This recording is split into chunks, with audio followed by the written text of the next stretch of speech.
Hey there, today I just wanted to show some quick examples of how to use the new drag and draw objects here. This is one of the big differences that came in the new updates that we've made. It works in a lot of the same ways that the old build section worked if you used to use that.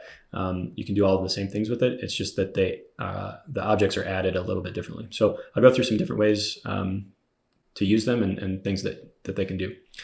So the first thing is that you're just going to click on one of these objects first and then let go. And then once you want to start adding the object, you just start dragging it out like this. It can be easier maybe to do from the top view or the top view here or this top isometric view here. If you're in this top view, you get these little handles here to make it larger or smaller as well. And then if you go to the control panel and change the actual size here, you no longer have those handles to be able to change it. So from here, you just kind of adjust as you go here.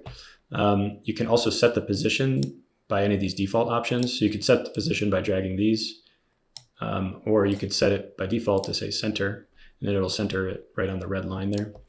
The default positions here are kind of based on the type of object they are. So if I put a backdrop in here, so if I click this and add some drape across here, and then I want to center it, I'm just going to hit the center button here, and it's going to show up right on the red line there. So I'm actually going to move this because this stage is kind of deep, it kind of goes back into there. So I'm just going to move this a bit. But you'll see now if I add a screen, so let's add an LED screen here. Say I just add it right there in the middle. Maybe I want it to be like 40 feet, 10. And then if I center that, it'll put it right along the drape there. So if I go to the top view, I can see that it's right there. If I add some scenery, it's kind of the same thing. So if I wanted to, maybe I want to move these to the left and right side, mirror this. And then if I wanted to add some scenery, let's just do this one. I'm just going to populate it right here. Maybe I'll put it right there. And then I'll add some height to it. So we'll say it's 10 feet, maybe 12 feet high. And then we'll put it in the center again. It'll center it along that drape area. So it's kind of all aligned there. And then let's add some lighting real quick. So I'll do a stage wash here. So again, maybe it's easier to see 2 on my keyboard right here to go to the top camera view. And then from here, I can expand this, or I can just set the amount here. So for each different draw and draw object, you'll get different settings here. So if I want the width of this to be the width of my stage, we'll say it's 60 feet wide, and let's say I want 10 lights there, I'll add 10 lights there. Same thing with my truss. I'll add some truss right here, and we'll make it 65 feet or so. I don't know where the breakpoints are in this room, so we'll just do that. And then again, I'll center it. Actually, no, I need the front of the room. And then this can go to the front. And this just gives a general spot for everything. So if now I go to the top camera view or front camera view, zoom in here, I can see that it placed them together, but maybe I need to move them after that. So I can just shift click and move them around after that. So it's just kind of putting them in a general area together.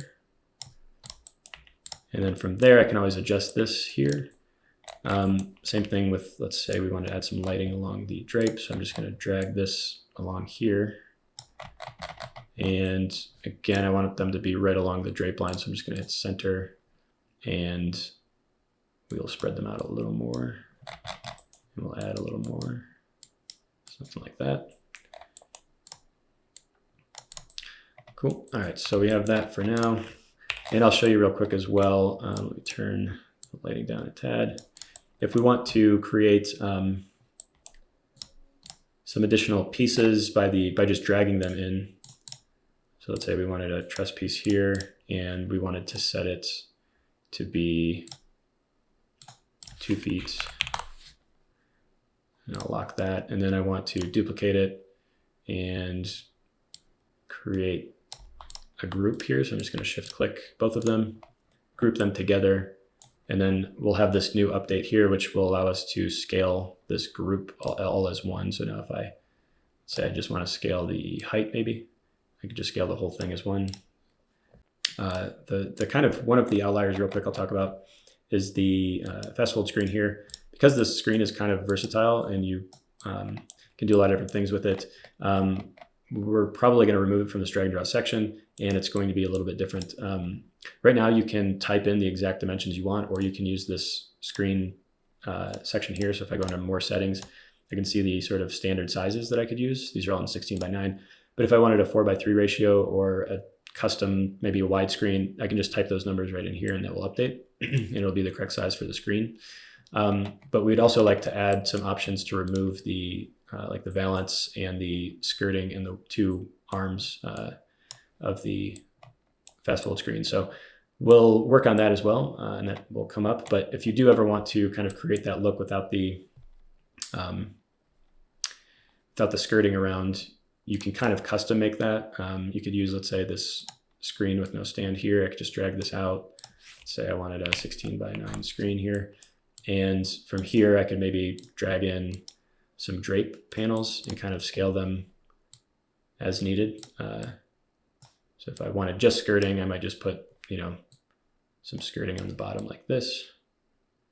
So you can do some stuff like that if you wanted to as well.